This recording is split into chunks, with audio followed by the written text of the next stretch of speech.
Baik, Bismillahirrahmanirrahim. Assalamualaikum warahmatullahi wabarakatuh. Pada pagi ini, sesuai dengan Permen PAN RB nomor 35, maka saya masuk ke pemeriksaan fisik dulu. Ya, jadi masih membahas yang standar-standar, karena ujian itu tidak melulu terkait dengan soal-soal HOTS untuk P3K maupun SKB. Jadi saya coba ulang lagi terkait materi-materi yang sifatnya dan yang keluar di ujian itu yang masih lowest order thinking skill. Baik, kita masuk ke pemeriksaan fisik. Silakan bagi yang sudah mendengar materi saya, silakan ketik yes.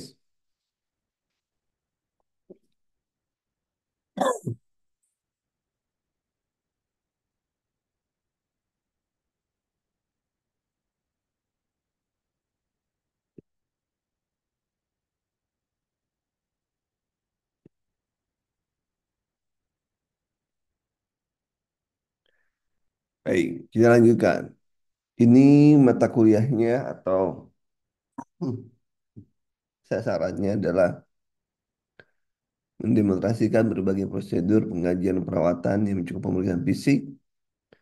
Kemudian pemeriksaan fisiknya ada tujuan pemeriksaan fisik, keterampilannya dari mulai inspeksi, palpasi, perkusi, auskultasi, dan olfaksi.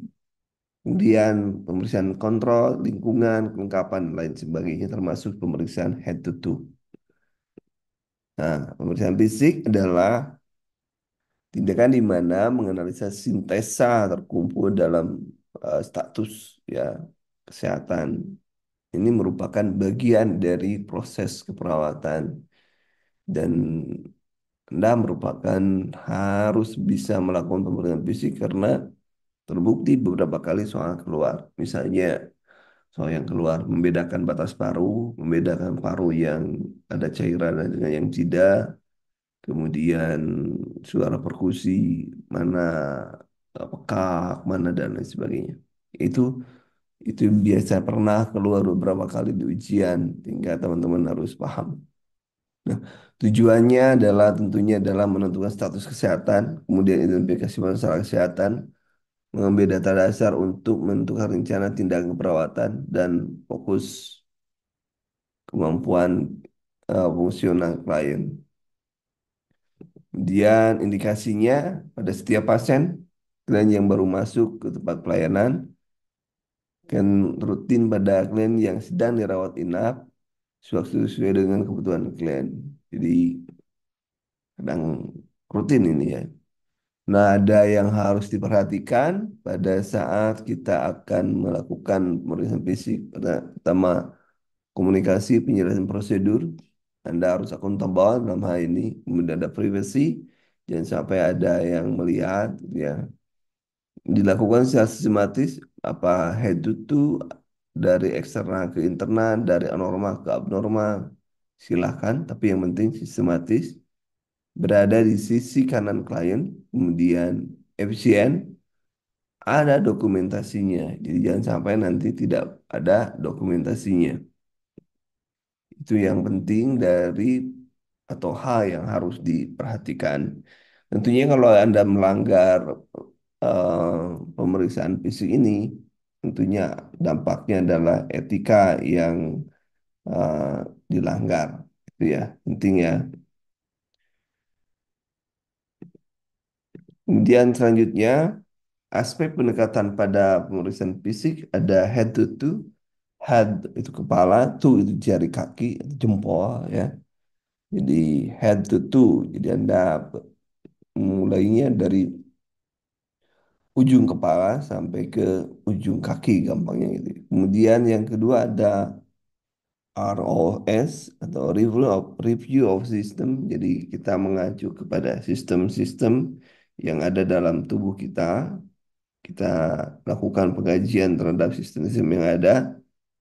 Kemudian pola fungsi kesehatan. Jadi ini merupakan dari Gordon ya, dari Gordon. Nah, kemudian yang head to toe dilakukan mulai dari kepala secara berurutan sampai ke kaki. Biasanya dimulai dari keadaan umum, bagaimana keadaan umumnya, baik, lemah, lelah, ya, kemudian tidak berdaya misalnya kan. Kemudian tanda-tanda tanda vital, jangan lupa tanda vital merupakan hal yang sangat krusial yang wajib kita cek karena dalam IWS pun kita belajar tentang bagaimana tanda pita ini berpengaruh kepada yang lainnya. Kemudian kepala, cek penuh secara kepala,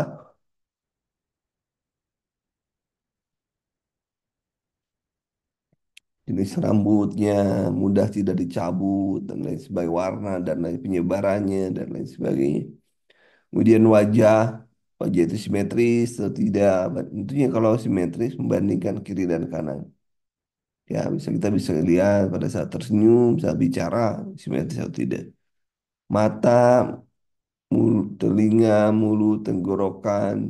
Ya, mata kita cek apakah ya walaupun memang jarang visus, tapi kadang muncul ya. Misalkan 6/60 artinya apa, itu pun merupakan bagian yang harus teman-teman kuasai. Telinga ada minimal ada 3 tes untuk menentukan tuli konduktif atau tuli saraf ya. Itu merupakan bagian tes telinga yang harus Anda pahami. Mulut, tenggorokan, leher, dada, jelas tidak ada banyak sekali yang bisa kita lakukan dari infeksi, palpasi, sampai perkusi. Kemudian paru, jantung, abdomen, ginjal, genitalia, rektum, ekstremitas, dan punggung.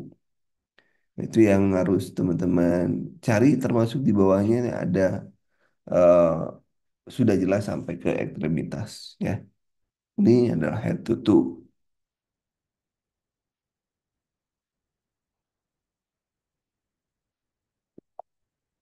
Kemudian review of system itu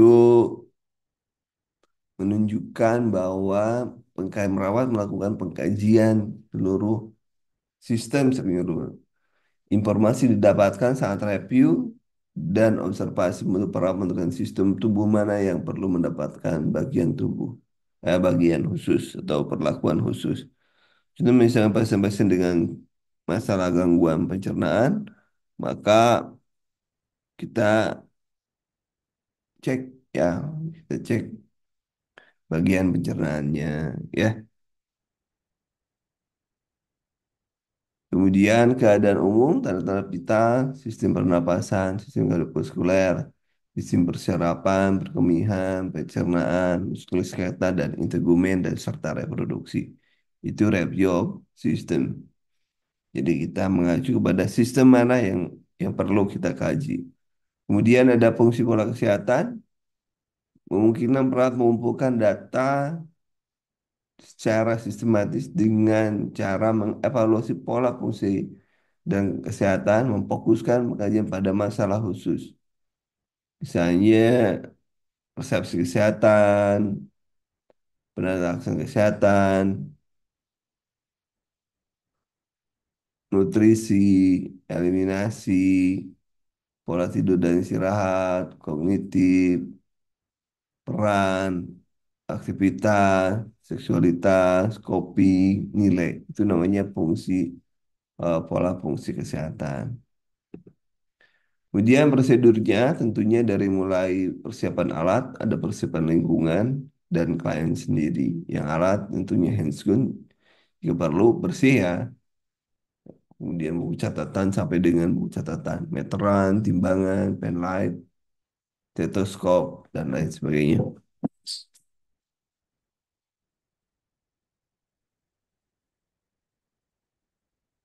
Oke.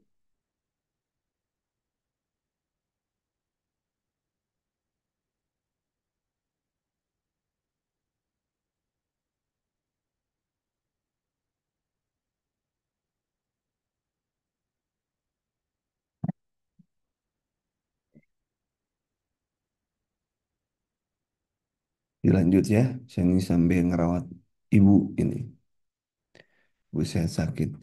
Nah, kemudian lingkungan tentunya lingkungan harus dibuat nyaman, hangat, cukup penerangan, jendela, privasi. Jangan sampai nanti ada confidentiality terkena. Pemeriksaan fisik pada kelompok bayi, anak dewasa, lansia. Nah, ini tentunya harus dibantu. Langkah-langkah menentukan diagnosa tentunya ada anamnesa dulu. Anamnesa ingat, Anda masih ingat alo dan auto.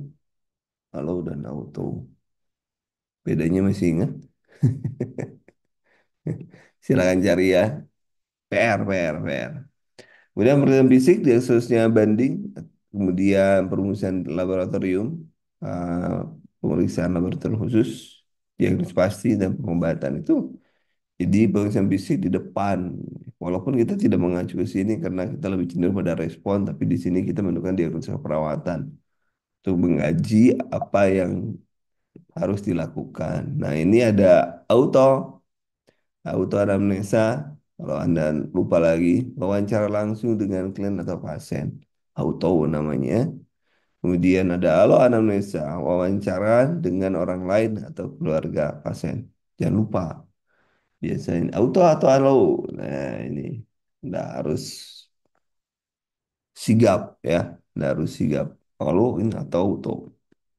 Kemudian head to toe, tadi pemeriksaan ujung kepala sampai ujung kaki, empat struktur bagian tubuh biasanya di garis ya, kita membuatkan garis. Ada front plane atau bagian depan itu garis yang membagi tubuh secara vertikal antara anterior dan posterior. Nah ini kalau Anda, ini kalau misalkan lumpuhnya posterior anterior itu apa namanya? Bagi dua. Atau transversal vein, lumpuhnya bagian transversal atas bawah namanya apa? Hemipara. Hemiplegia atau paraplegia ya. Kemudian sagittal plane membagi tubuh antara kiri dan kanan ya. Kemudian obliques menyilang, ini juga menyilang. Nah ya, menyilang. Itu istilah-istilah yang perlu Anda pahami. Kemudian ini mid sagittal, midline, corona dan horizontal. Ini yang kayak tadi aja lah ya. Posisi. Nah ini Anda harus paham Pak, yang teori sedikit karena pernah keluar. Juga kadang-kadang ada orang yang ini posterior apa sih? Inferior apa sih? Nah ini kita ulang lagi nih. Superior bagian kepala, struktur bagian atas atau cephalic crania. Inferior. Superior itu juga inferior. Bagian kerah kaki atau struktur bagian bawah. Anterior itu adalah bagian depan tubuh. Posterior bagian belakang. Lateral, samping, media, basis tengah, ke arah tengah.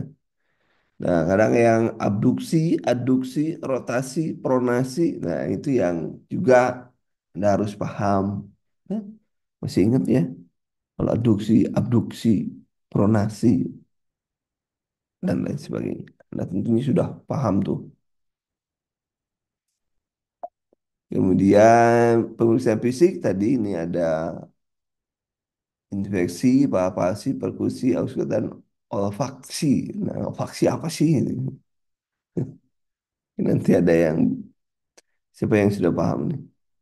Infeksi. Nah, menggunakan observasi, menggunakan indera penglihatan, mendengar, menciuman, simulasi, ukuran tubuh, warna, bentuk, posisi simetris, bandingkan dengan norma abnormal. Jadi Anda harus berurutan di mana urutannya. Tapi juga lain tempat urutannya beda. Misalnya di dada dan di perut itu beda urutannya, tidak sama ya. Karena palpasi itu akan mempengaruhi pergerakan yang ada dalam perut. Jadi palpasi diakhirkan.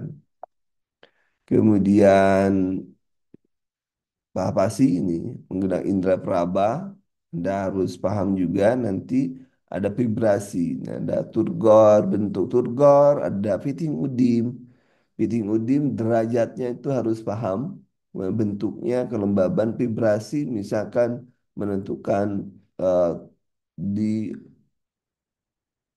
paru-paru. Misalnya 77, misalnya itu vibrasi dan itu melalui palpasi. Ya, yang pasti kuku urus pendek. Ya, bagian nyeri di palpasi paling akhir. Ya, Kemudian palpasi dangka dapat digunakan pengajian dengan cara rapat ujung jari dan digunakan tekanan daerah yang diperiksa dalam 1 sampai 2 dengan perlahan. Yang dalam 4 sampai 5. Ya, bagian perbatistan, perut dalam gitu ya. Kemudian perkusi.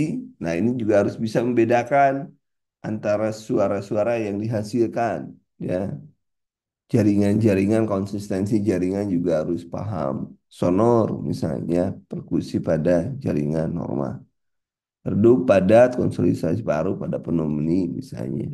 Ya, pekak itu perkusi ada cairan di rongga pleura, perkusi daerah jantung dan hepa. Hipersonor, berongga misalnya pada asma kronik.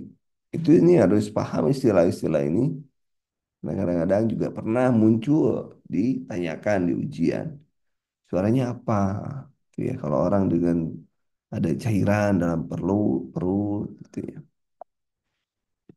Kemudian cara kerjanya nih buka pakaian, kemudian jari tengah dan ujung jari letakkan kuat dengan permukaan. Tentukan jadi gerakan pergelangan cepat ya. Jadi jangan pakai tangan tapi pakai jari-jari. Nah ini harus gue perkusi nih. Kalau di dada seperti ini urutannya, jangan lupa membandingkan kiri dan kanan. Dia normal paru, resonan, hitam ke bawah adalah donus di hepar. Nah ini, jadi kita tahu nih, ini donus, da. Ini batasnya ya, tahu. Di atas ke bawah, perkusi. Ya, ini donus, da. Batas-batasnya harus paham. Auskultasi, ini ada apa yang didapatkan dengan auskultasi?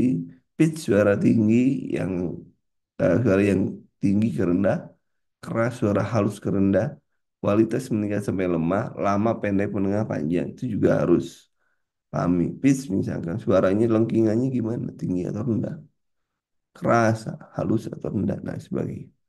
Dan tentunya sudah bisa membedakan BA dengan diafragma untuk mendengar suara-suara.